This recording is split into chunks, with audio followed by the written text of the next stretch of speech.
She wanted him dead. He wanted her obedience. But when the blade missed his throat, and she woke beneath his touch instead, the war between them turned into something far more dangerous than death. In a world where loyalty is punished, desire is a weapon, and every breath could end in betrayal. She'll learn that the strongest rebellion begins between two hearts that should never have touched. If you're ready for obsession that tastes like fire, dominance that feels like salvation, and an Omega who refuses to kneel even when claimed by her enemy, then stay right where you are. Like, subscribe, and send your hypes. Because this story is about to get dark, raw, and unforgettable. Stay sharp, Crimson Hearts. Night presses against the fortress like it wants in. Rain hits the stone in short, sharp bursts. Down below, guards are half awake, walking the same paths they always do. Up here, she moves. Light, quiet, one heartbeat at a time. Aria. She's not a killer by nature, but tonight she has to be. The dagger in her hand smells of wolfsbane. Her throat tastes of fear and metal. The rebellion said this would be quick. Get in, end the tyrant, get out. The corridor stretches too long. She keeps her eyes ahead, steady, counting her steps until she finds the heavy door. It's open. Just a breath. That's wrong. She steps inside anyway. Firelight, a half-empty glass, boots near the bed, and him, the Alpha, awake, sitting at the edge like he's been waiting hours. Her fingers tighten on the hilt. The words she practiced die in her mouth. He turns his head slightly, eyes meeting hers like he already knows how this ends. You took your time, he says. Calm. Deep. Almost bored. The dagger rises. She lunges. He's faster. Her wrist twists. The blade falls. The sound of metal hitting stone is louder than the storm. In a second, her back hits the wall, her breath trapped somewhere between his hand and her pride. He doesn't hurt her. He studies her. Like she's a puzzle he plans to solve slowly. Assassin, he says, low. That's brave. She spits the words out before she can stop herself. You should be dead. He smiles. One corner of his mouth, no warmth. You tried. The silence after that is heavy. She feels his control more than his touch. His eyes move, tracing her fear, her stubbornness, her refusal to look away. He leans in close enough for his voice to drop to a murmur. You came to kill a monster. Tell me, little rebel, what makes you so sure you're not one yourself? Her jaw locks. She doesn't answer. Outside, thunder cracks again. The windows rattle. He steps back, leaving her breathless against the wall. Tomorrow, he says, we'll talk about why you're still alive. Then he turns and walks away, the sound of the door locking echoing after him. Aria slides down to the floor, hand trembling, not from fear, something else. She looks at the dagger lying a few feet away. She could crawl to it, finish the job, die trying. But she doesn't. The rebellion thinks she's done it. They think the Alpha is dead. Only she knows she's trapped inside his fortress, and he's not the mindless brute they warned her about. He's calm, intelligent, dangerous in a way that doesn't need claws. And now he knows her face. The storm outside keeps raging, but inside the silence grows heavier, tighter. Like the air itself is waiting to see who breaks first. The game has started, and she's already behind. A sound drags her out of the dark. A slow exhale, not her own. Then warmth, soft fabric under her palms, a pulse in the air. Her eyes open to the ceiling of the Alpha's chamber. The fire from last night is ash now, but the heat hasn't left. A ribbon of silk winds around her wrist, loose enough to move, tight enough to remind her who put it there. Memory hits in flashes, the fight, the wall, his voice saying tomorrow. Tomorrow is now. Boots scrape against the floor. He's been there the whole time, watching. When he speaks, it's almost quiet. You dream loudly, Rebel? She pulls against the restraint. Untie me. Not yet. He walks closer, no hurry in his step, just the weight of someone who knows he doesn't need force to be obeyed. What did the rebellion promise you? He asks. Silence. He leans a little nearer, the scent of smoke and rain clinging to him. A medal? Freedom? Or did you simply want to see me bleed? Aria glares at him, jaw tight. You're afraid. He laughs once, low. If I were, you'd be dead. He sits on the edge of the bed, not touching, but close enough that the air shifts. Try again, he says. Tell me why you came. She says nothing. The silence stretches until it starts to hum. He reaches out and brushes the silk against her skin. Barely contact, more reminder than threat. Every lie has a heartbeat. I like listening to them. She turns her head away, voice thin but steady. You don't scare me. I don't have to. He drops the silk, stands, and the distance between them feels colder than the restraint ever did.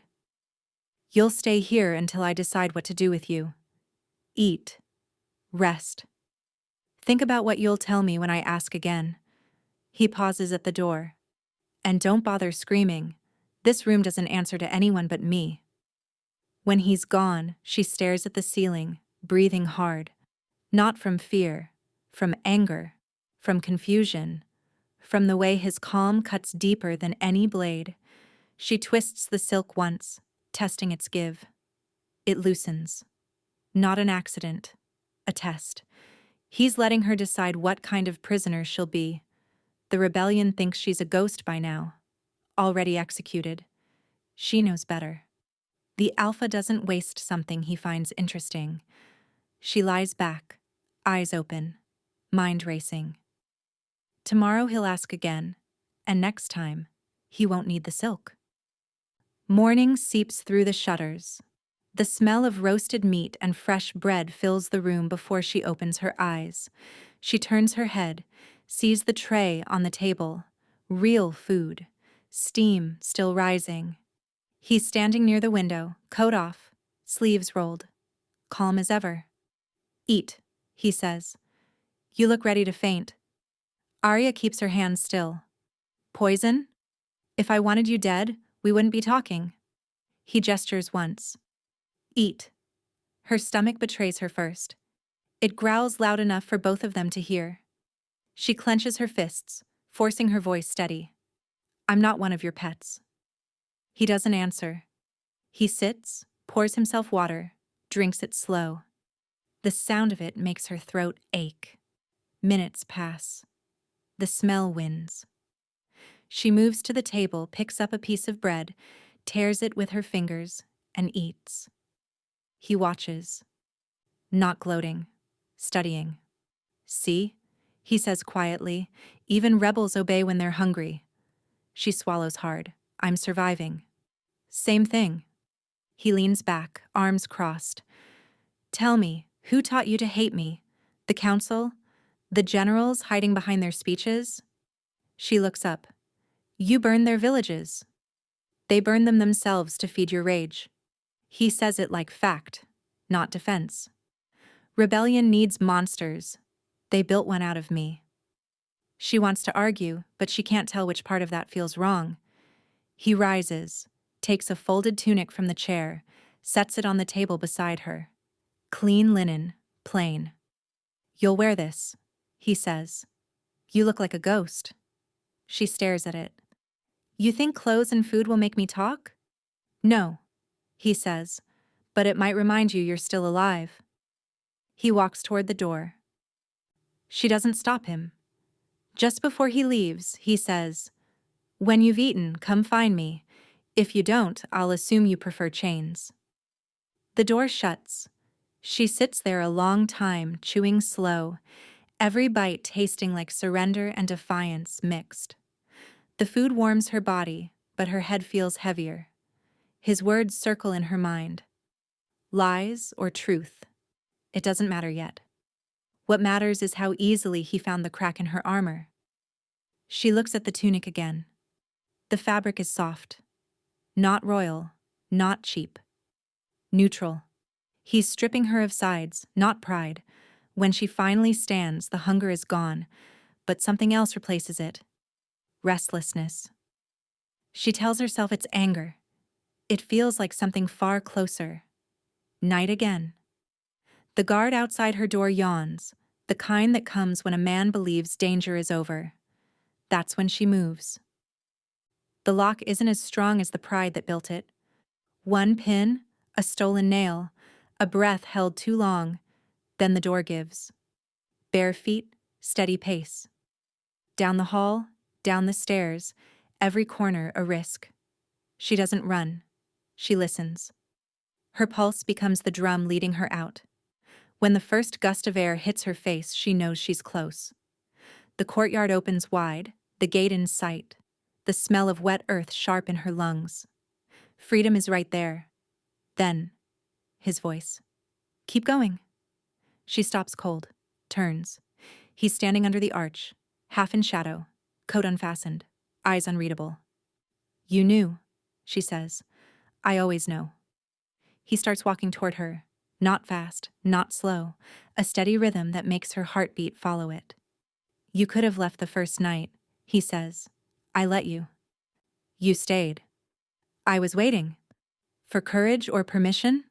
She hates the way the question lands.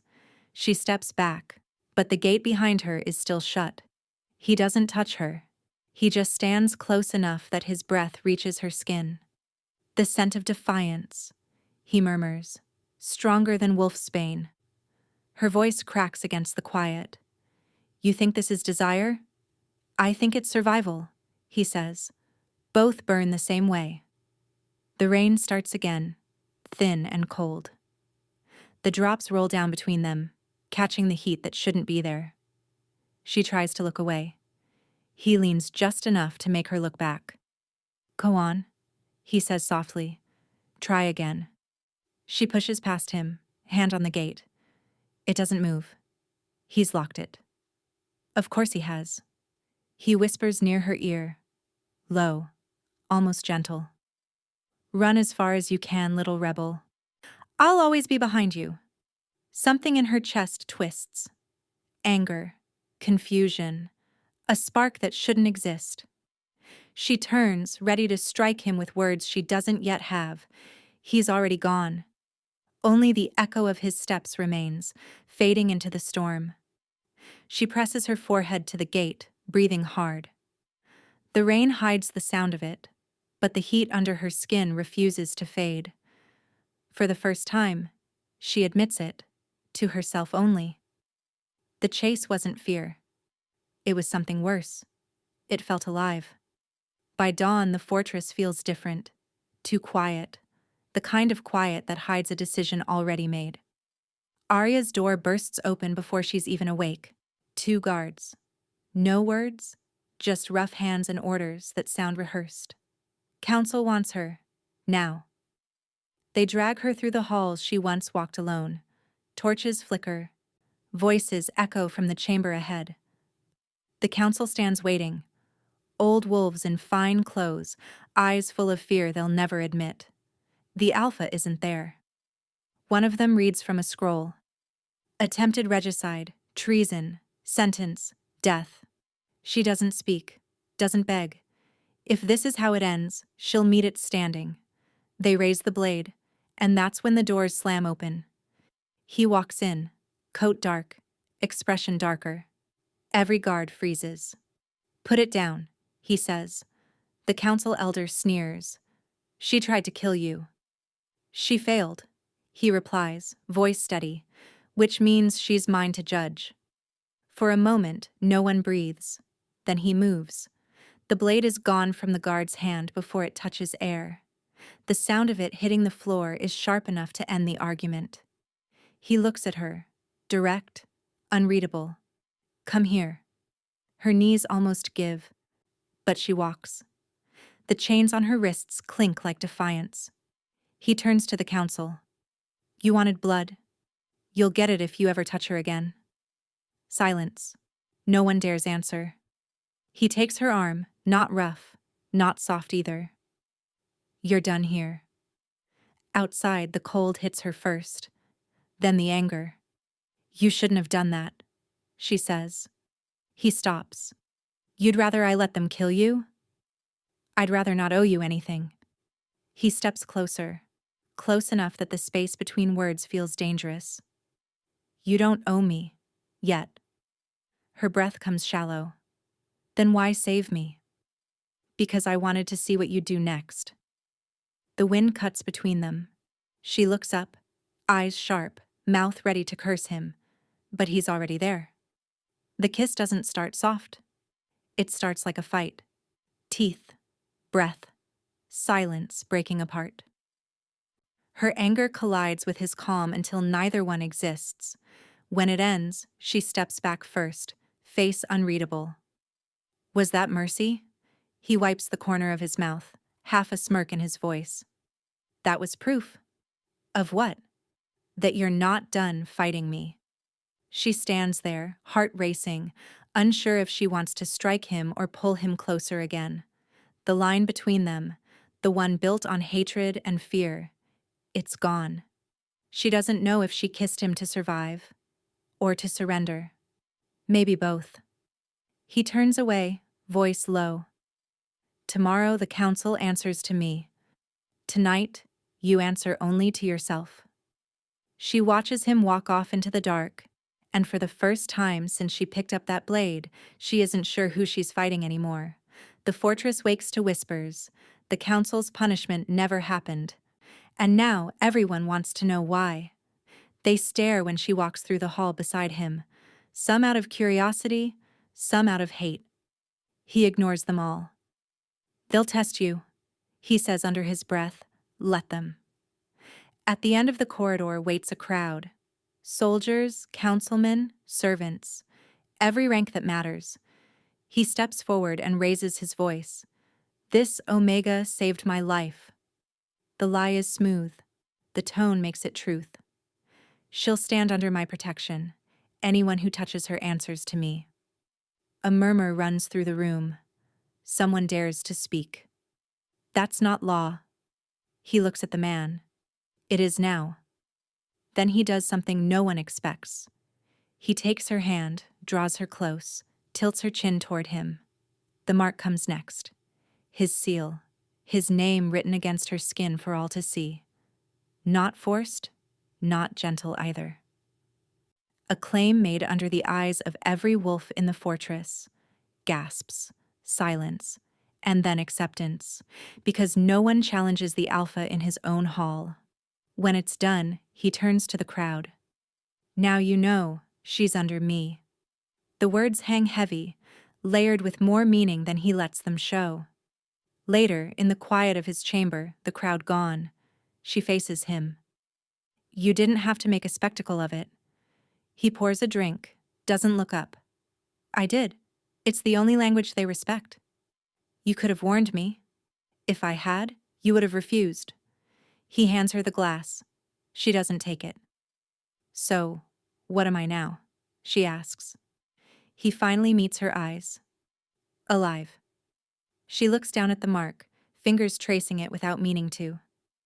It feels too warm, too heavy to be protection alone. You used me, she says. He nods once. And you'll use me. That's how survival works.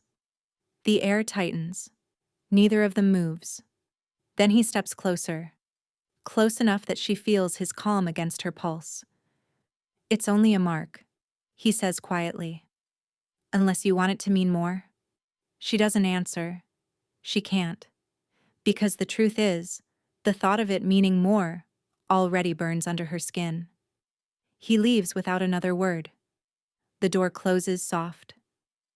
In the dark, she touches the mark again, hating that her hand shakes when she does.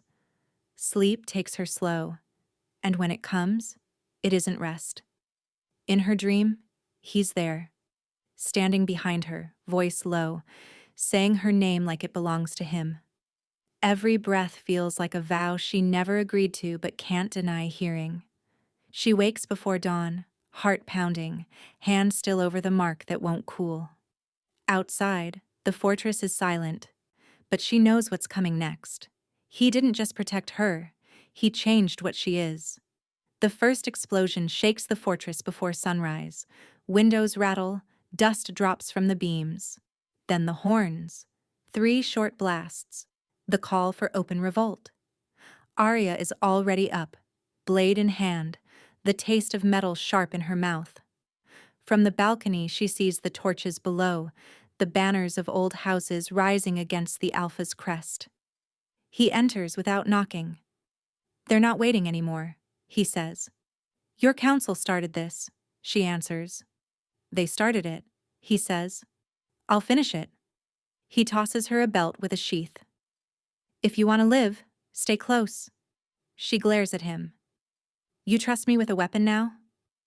"I trust that you hate dying more than you hate me." They move together through the corridors, stones shaking, shouts echoing. The guards bow to him, stare at her. Word travels faster than fire. "Traitor!" someone hisses as they pass. She doesn't flinch. "They think I'm yours," she says. He keeps walking. They think right. They reach the courtyard. The gate is half broken, smoke creeping in. He draws his sword. She draws hers. For a second they glance at each other, silent agreement. Then the fight begins. She moves like she was born for this. Fast, clean, no wasted breath. He fights beside her, not ahead, not behind. Every time she turns, he's there, covering the blind spot she forgets. The rebels fall. The air fills with the noise of steel and breath and fury. When the last one drops, she's shaking, blood on her sleeve that isn't hers. He grabs her wrist before she stumbles. "You're bleeding." "It's not mine." "Good." He lets go, looks toward the courtyard gate. "That was the first wave. There'll be more." She leans against the wall, eyes on him. "You really think they'll stop?" "No," he says, "but they'll remember who stood with me." She laughs once, dry. "You mean me? The rebellion's ghost?" He steps closer. "I mean the one person here who didn't run." Her pulse jumps. She looks away. "Don't turn this into something it's not." "I'm not." "You already did." They stand there, smoke drifting between them. The silence stretches again, same as that first night, but heavier now, filled with what they've seen, what they've done. He reaches for her hand, then stops halfway. "You still think I'm the enemy?" "I don't know what you are." He nods, quiet. "That's honest." The horns sound again, distant but moving closer. He releases a slow breath. "Get ready." When the moon rises, it's going to turn red. Always does when blood spills this much. That night, the moon keeps its promise. Red light spills over the battlefield, over the fortress walls, over them. She fights again, shoulder to shoulder with him until her arms ache. At one point he catches her by the waist to pull her out of a strike. She ends up against him, breathless. For a heartbeat they stay there, too close, too aware. Then they move apart and keep fighting. By dawn, the courtyard is silent again. He wipes his blade, eyes scanning the horizon. "It's over for now." She nods. "Until the next one." They walk back through the ruined hall. Smoke, ash, exhaustion in every step. Halfway to his chamber, she says, "You still haven't asked why I saved you back there." He glances at her. "You didn't save me. You made a choice." "And what choice was that?" "To stand beside the one man you swore to kill," he says. "That makes you honest. And dangerous." She stops, looks at him. "And you're not afraid of that?" He gives the faintest smile. "I'd be more afraid if you ever stopped." The red moon sinks behind the fortress. Neither of them speaks again. They don't need to. The silence already says everything they're not ready to admit. The fortress is half asleep when the council meeting ends. Everyone left their arguments on the table, pretending tomorrow will fix what tonight broke. Aria doesn't wait to be dismissed. She leaves before anyone can stop her. The corridor is long, empty, quiet enough to hear her own pulse. She doesn't know if she's angry or just tired of pretending she isn't. Her chamber door creaks as she shuts it. She leans against it for a moment, eyes closed, trying to steady her breath. Then she hears him. "You shouldn't walk out on your superiors." He's inside already, standing by the fire, no coat, sleeves rolled, expression unreadable. She exhales hard. "You're everywhere, aren't you?" "You make that sound like a problem." "It is when I can't breathe without you watching." He tilts his head. "You think I watch?" He steps closer, slow, deliberate. "I listen." She stays where she is. To what? To the way you lie when you talk about freedom. The words land sharp. She tries to walk past him. He moves in front of her, blocking the way but not touching her. The firelight cuts between them, the heat uneven, like it doesn't know whose side to take.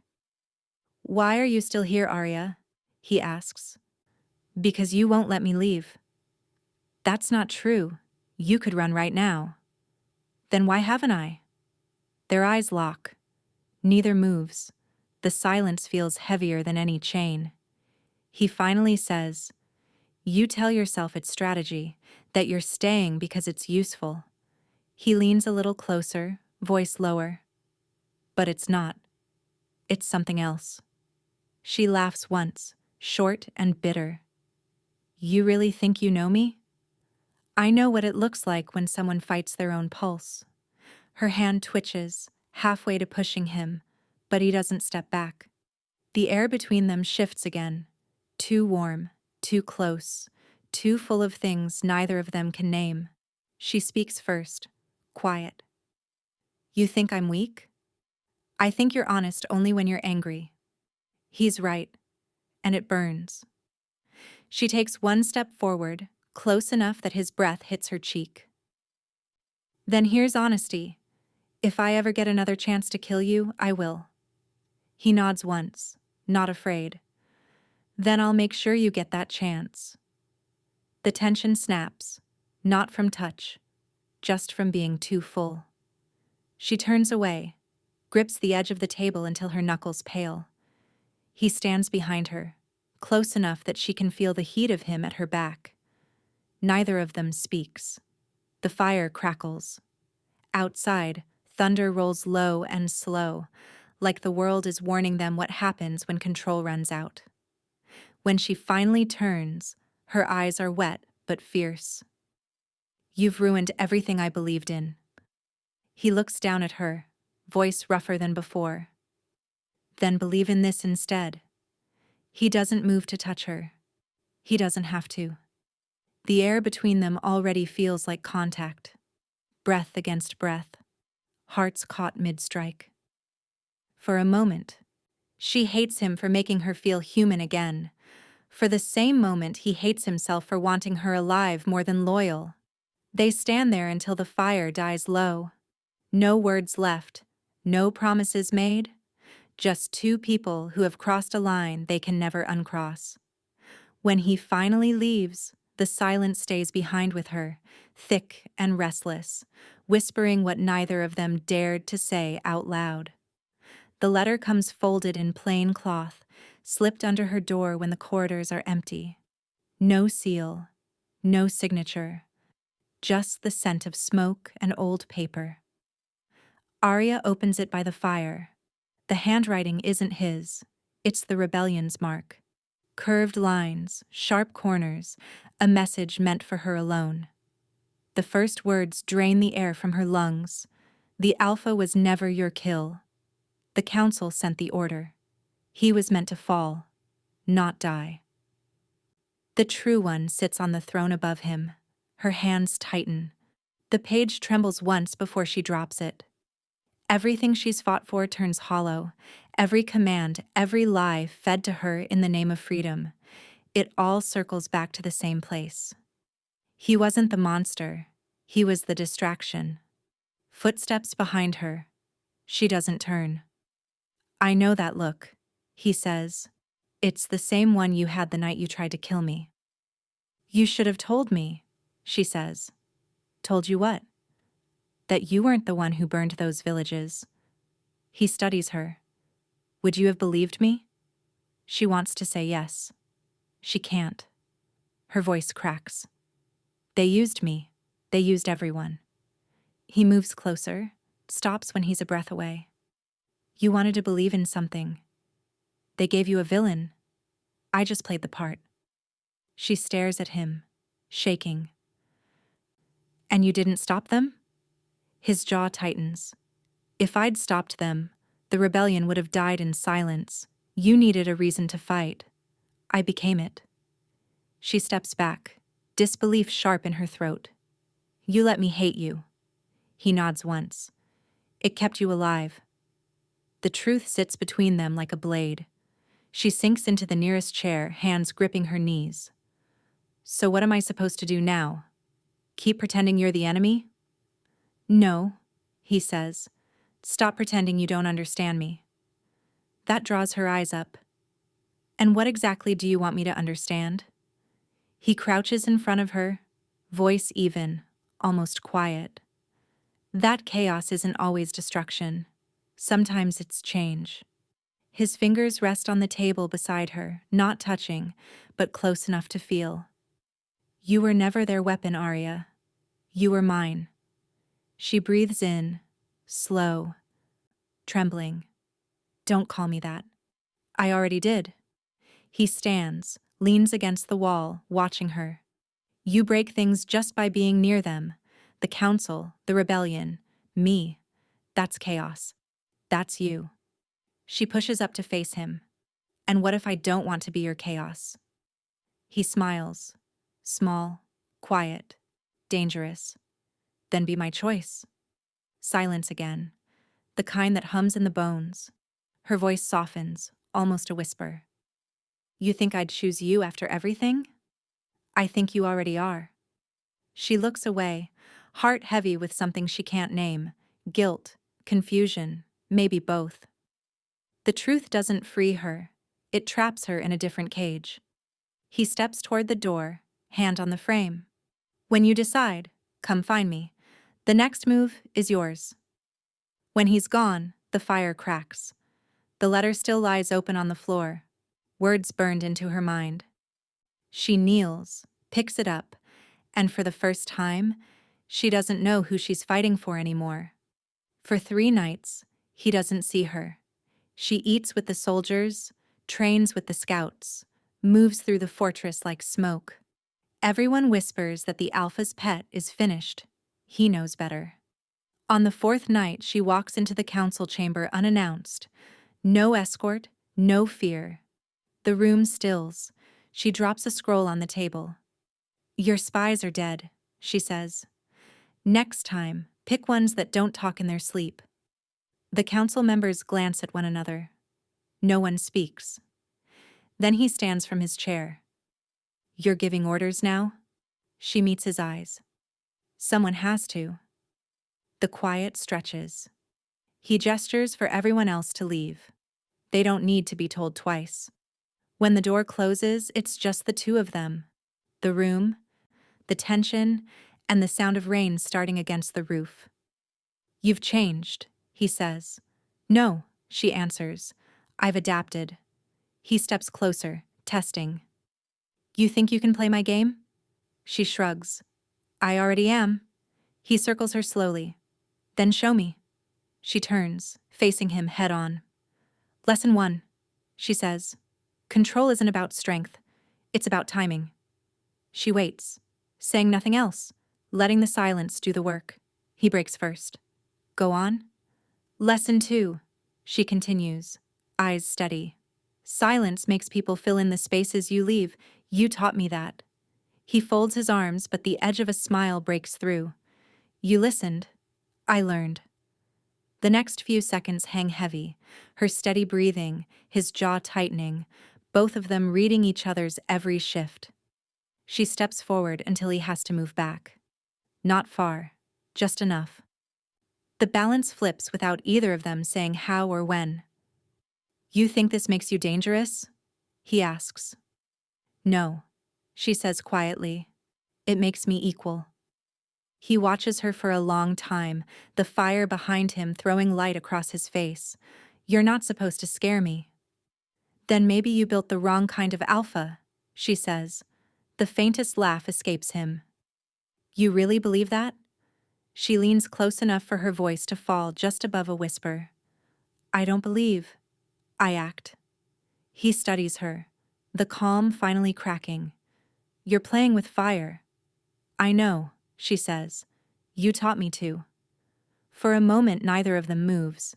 The air is thick with everything they've said and everything they haven't.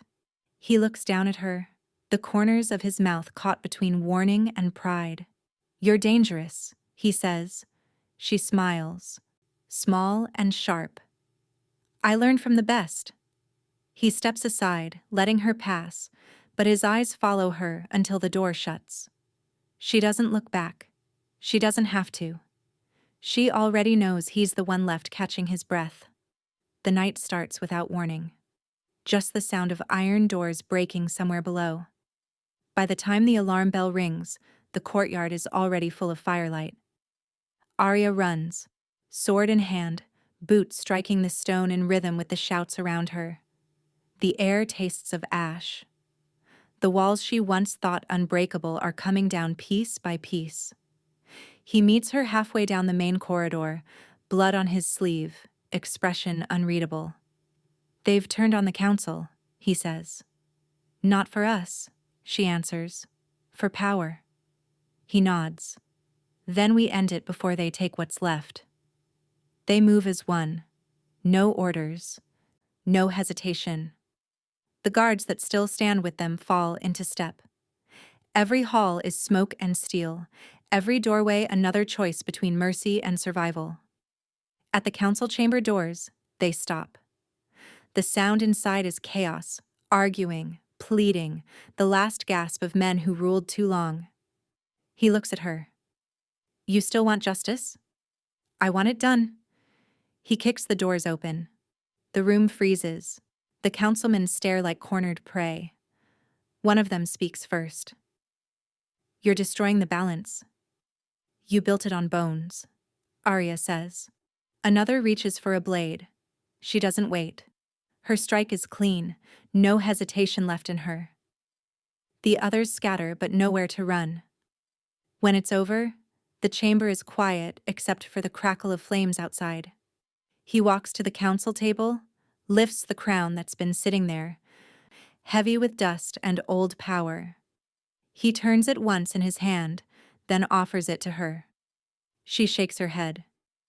"That's yours." He looks at her. "It doesn't feel like mine anymore." "Then let it burn with them." He sets it down in the fire pit. The gold twists, darkens, melts. For a long moment they just watch. She breaks the silence first. "We're both guilty now." He glances at her. "Good. Now they can't divide us." She steps closer, close enough to see the exhaustion hiding behind his calm. "So what happens after this?" "We build something different." "Together?" He nods. "If you'll stand beside me." She looks at him for a long second before she answers. "Not beside. With." That makes him pause. Then he reaches for her hand. Slow. No force. No command. She takes it. Their palms are cut. Both from the fight. Both bleeding a little. He squeezes once. "Equal then." The fire flares behind them, throwing their shadows across the walls. Two shapes the same height. No one leading. No one following. Outside, the fortress starts to quiet. The rebels retreat. The council is gone. The storm finally breaks into real rain.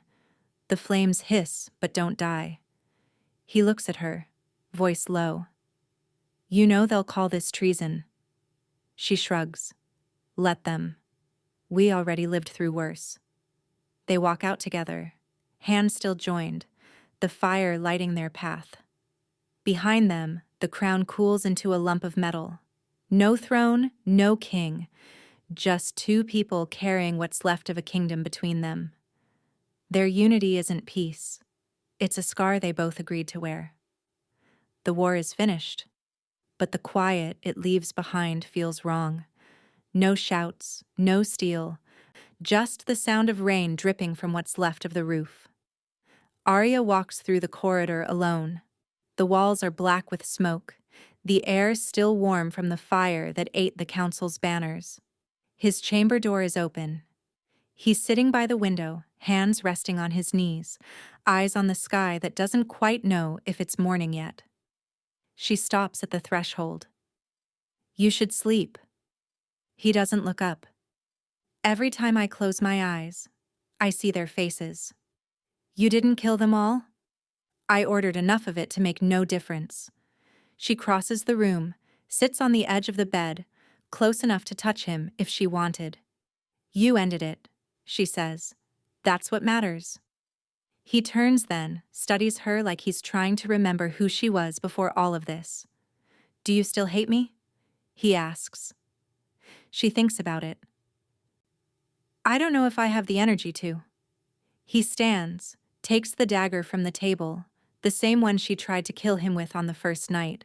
He turns it over in his hand, the metal dulled from use. "This belonged to you," he says. "It belonged to the cause. The cause doesn't exist anymore." He offers it to her. She looks at it, then at him. "And what do you want me to do with it?" "Decide," he says. "End what started or keep what we built out of it." She takes the dagger, holds it between them. For a second, neither breathes. Then she sets it down on the bed. "That's my answer," she says quietly. He exhales, shoulders dropping for the first time in months. "So that's it?" "No," she says. "That's the beginning." He sits beside her. The silence that follows isn't heavy anymore. It's something alive. Something still figuring out how to exist. He looks at her, voice almost a whisper. "You could leave now. No one would stop you." "Maybe I don't want to run anymore." Outside, thunder rolls again, soft and far away. The air smells of rain and ash and something clean beneath it. He reaches out, hesitates, then rests his hand over hers. "What do we call ourselves now?" She looks down at their joined hands. "Survivors." "Not king and traitor?" "Not anymore." He nods. "Then what happens to the kingdom?"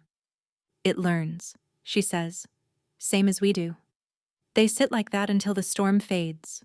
The dagger stays between them, cold, harmless, a piece of history instead of a weapon. When she finally speaks again, her voice is steady. "If I ever have to choose again," she says, "I'll choose you." He meets her eyes, quiet for a long time before he answers. "Then we both live with what that means." The dawn light catches the blade, dull silver between their hands. Neither reaches for it. The war, the hate, the crown. Everything they were ends here, in this room, with nothing left to fight except the ghosts they made together. Outside, the first clear day breaks. Inside, the story ends the only way it could. Two people breathing in the same silence, equal, unarmed, and finally unafraid.